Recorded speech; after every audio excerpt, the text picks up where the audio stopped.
জনতার স্পন্দন ধারণ করে এবং দেশ গড়ার পরিকল্পনা বাস্তবায়নে অদম্য অঙ্গীকার নিয়ে বিএনপি চেয়ারম্যান ও প্রধানমন্ত্রী ইলিশের বাড়ি খ্যাত চাঁদপুরের পথে রওনা হয়েছেন।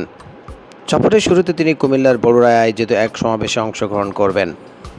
সেখানে স্থানীয় নেতাকর্মী ও সাধারণ মানুষের সঙ্গে মত বিনিময়ের পাশাপাশি দেশের চলমান রাজনৈতিক পরিস্থিতি, উন্নয়ন পরিকল্পনা এবং জনগণের প্রত্যাশা নিয়েও বক্তব্য দেওয়ার কথা রয়েছে।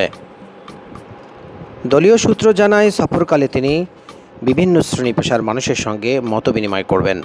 দেশের উন্নয়ন, গণতন্ত্র পুনর্গঠন এবং জনকল্যাণমূলক পরিকল্পনা বাস্তবায়নে তার এই সফর অত্যন্ত গুরুত্বপূর্ণ ভূমিকা রাখবে বলে নেতাকর্মীরা আশা প্রকাশ করেছেন।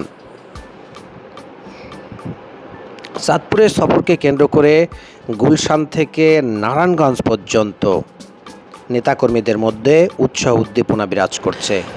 বিভিন্ন স্থানে স্বাগত আয়োজন, ব্যানার, ফেস্টুন, রাস্তায় দাঁড়িয়ে মাননীয় প্রধানমন্ত্রীকে অভিবাদন জানানোর প্রস্তুতি কার্যক্রম লক্ষ্য করা গেছে।